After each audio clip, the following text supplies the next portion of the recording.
their life in this world will keep it for eternal life. This is the word of the Lord.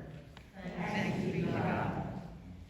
Please rise, if you would like, for our next hymn on page 702, verses 1, 3, and 4. Sing with all the saints in glory.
This morning I'm going to share with you bits of the book, The Fall of Freddie the Leaf by Leo Buscaglia, PhD.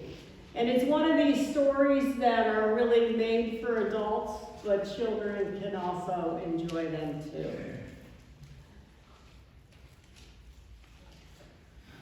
So the story of Freddie the Leaf begins on top of a huge tree in the spring. And Freddie discovers that no two leaves on the tree are exactly the same. Freddie makes friends with his neighbors. His best friend was Daniel, who was born first. And he was the wisest leaf on the tree because he was around the longest. Daniel explained to the other leaves that they were part of a tree in a park. It is Daniel that tells them what their purpose in life was. Freddie wanted to know, what's a purpose? A reason for being, Daniel had answered. To make things more pleasant for others is a reason for being. To make shade for old people who come to escape the heat of their homes as a reason for being. To provide a cool place for children to come and play. To fan with our leaves the picnickers who come to eat on checkerboard tablecloths. These are reasons for being. Summer soon passed, October came, and Freddie experienced his first frost. Daniel explained to them that it was fall and winter would soon come. Then an amazing thing happened. All of Freddie's friends began to change color. Freddie asked Daniel, why are they turning different colors? Each of us is different. We've had different experiences. We have faced the sun differently. We have cast shade differently. Why should we not have different colors? The wind became stronger and leaves began to be torn from the trees. The leaves are afraid, but Daniel explains to them that it is time to die. Everything dies, no matter how big or small, how weak or strong. We first do our job. We experience the sun and the moon, the wind and the rain. We learn to dance and to laugh, and then we die. Freddie tells Daniel he is afraid to die, and Daniel says, "We all fear what we don't know, Freddie. It's natural. You were not afraid when spring became summer. You were not afraid when summer became fall. They were natural changes. Why should you be afraid of the season of death?" Freddie wonders why we are here if we are only meant to die. Daniel answered in a matter-of-fact way. It's about the sun and the moon. It's been about happy times together. It's about the shade and the old people and the children. It's been about colors and fall. It's been about seasons. Isn't that enough? Later that day, Daniel lets go of the tree and he says goodbye to Freddie for now. Freddie was the last leaf left on the tree. The next day, the first snow came, and later the wind, and it took Freddie from his branch.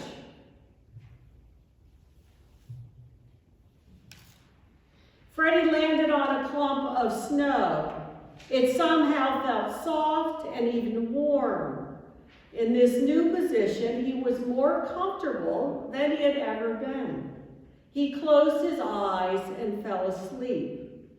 He did not know that spring would follow winter and that snow would melt into water. He did not know that what appeared to be useless, dried self would join with the water and serve to make the stream stronger. Most of all, he did not know that there, asleep in the tree and the ground, were already plans for new leaves in the spring. So the author ends the book not with the words "the end," but with the words "the beginning." This story reminds me of the words we heard read a few minutes earlier when United Methodist clergy officiated graveside service. They read these words. Jesus said, "Very truly I tell you, unless a grain of wheat falls into the earth and dies, it remains just a single grain. But if it dies, it bears much fruit. Those who love their life lose it, and those who hate their life in this world will keep it for eternal life. Whoever serves me must follow me, and where I am, there will my servant be also. Whoever serves me, the Father will honor." Every time I read these words at a graveside service, I think people are thinking to themselves, Clarissa, my mom, my dad, my spouse, my children, my loved ones, they didn't hate their life. Are you saying to me because they didn't hate their life, they won't have eternal life? According to William Barclay, Jesus was saying that only by death comes life. The grain of wheat was ineffective and unfruitful as long as it was preserved in safety and security. It was when it was thrown into the cold ground and buried there as if in a tomb that it bore fruit. It was by death of the martyrs that the church grew. It is only when we bury our personal aims and ambitions that we can become of real use to God. It is only by spending our life in service to others that we retain life. And an example of that, of course, would be someone like Mother Teresa. But there are people who live much simpler lives that do the same thing. But there are other types of people in this world that are only concerned about their safety and advancement. An example of a person who loved his life at the expense of others was Bernie Madoff. He never worried about the consequences his actions would have on his investors. One of the people he swindled was Elie Wiesel, a Holocaust survivor. He was a renowned writer and Nobel Peace Prize winner. He lost his life savings to Bernie Madoff. And then in addition to that, he and his wife had started a nonprofit whose goal was to work towards peace. They had $15 million to run that not-for-profit. And again, Bernie Madoff took all that money. Elie Wiesel knew what it meant to hate his life so others could live. Mary Spears, a United Methodist pastor, explains verse 25 this way: Christ is reminding us to love God first, love others, and Jesus is not asking his followers to be dour, unhappy people who hate ourselves more than we love the things of the world. This life, if you will. For it is that later love, the love of things, the love of power, the love excess, that will lead us most certainly into darkness and destruction. But the love of God, self, and others is the love that leads us into eternal light and eternal life. In the hymn of promise that we sang last week, the last line of it is, in our end is our beginning, in our time, infinity. In our doubt there is believing, in our life, eternity. In a death, a resurrection, at last, a victory. Unrevealed until its seasons, something God alone will see. Life is about a series of beginnings and endings, death and resurrections, until we are called to our heavenly home. Today, we remember those who are in their final resting place.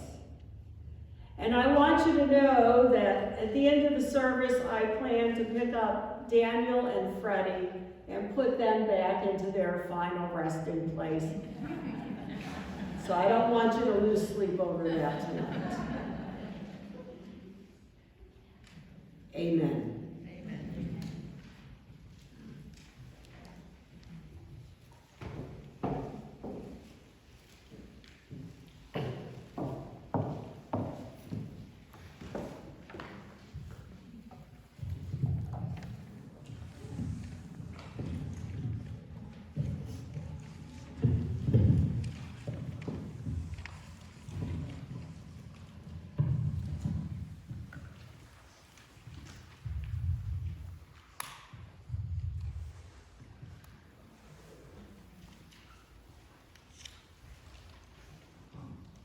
We will now read the names of the saints. Richard Schmidt.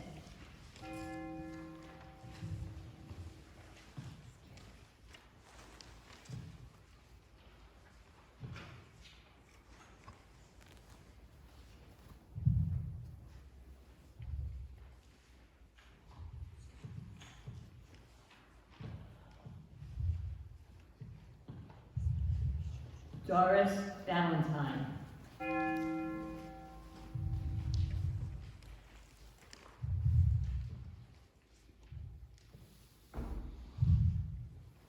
William Brandt.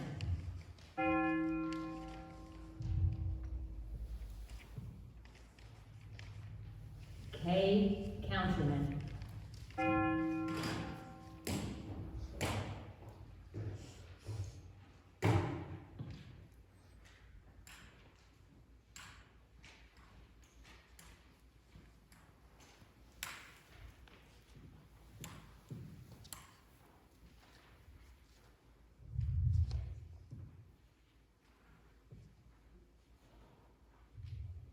Bill Tootin.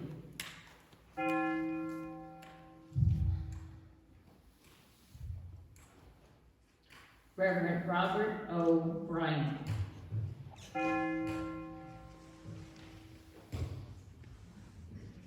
Janet Beam Orr.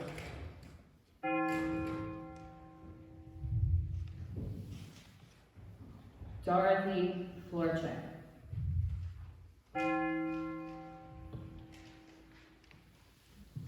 Robert Jurgensen.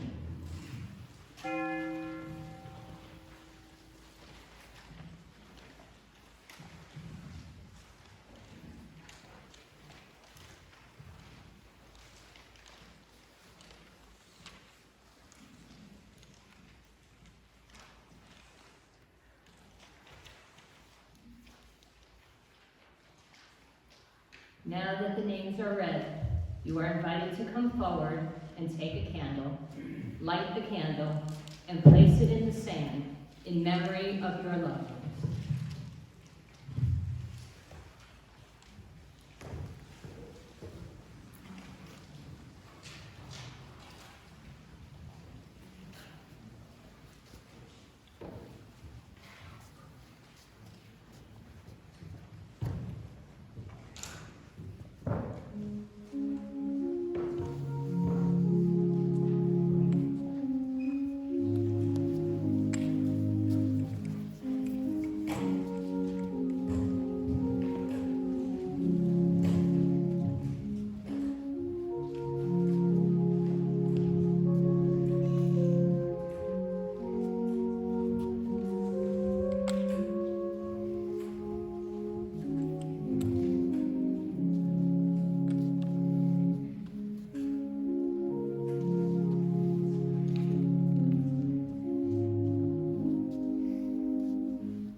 is called A Prayer at an Empty Chair by Austin Fleming.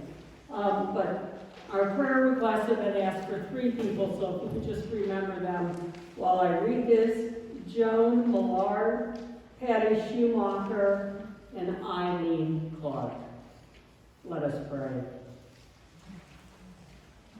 Dear God, there's an empty chair at our table, an ache in our hearts, and tears upon our faces. We try to shield one another from our grief, but we cannot hide it from you. We pray for those whose loving presence we miss at this homecoming time. Help us to remember and tell again the stories of all that knit us as one with those we miss so much. Open our hearts to joyful memories of the love we shared with those who have gone before us. Let the bonds you forged so deep in our hearts grow stronger yet in remembering those who are gone from our side. Let us pray and trust that those we miss have a home in your heart and a place at your table forever. Teach us to lean on you and on one another for the strength we need to walk through these difficult days.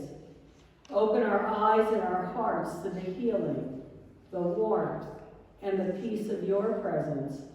Open our eyes and our hearts to the healing, the warmth, and the peace of your presence. Give us quiet moments with you in prayer, with our memories and loss, with our thoughts and tears. Be with us to console us, and hold us in your arms as we hold the ones we miss. Even in our grief, Lord, this is the day that you have made. Help us to be glad in the peace you promise, the peace you share with those who have gone before us. For ourselves, Lord, and for all of those who will find the upcoming holidays to be a difficult time, we make this prayer. Amen.